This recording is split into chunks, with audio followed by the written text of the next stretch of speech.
ईश्वरीय विश्वविद्यालय माउंट आबू राजस्थानच्या मेडिकल प्रभाग यांच्या कोलॅबरेशननी अर्थात संयुक्त विद्यमानानं 5 वर्षापूर्वी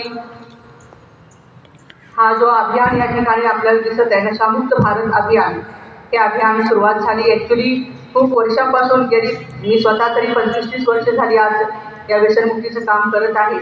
परंतु समाजामध्ये अजूनही व्यसनाधीनता इतकी वाढत निघालेली आहे की 14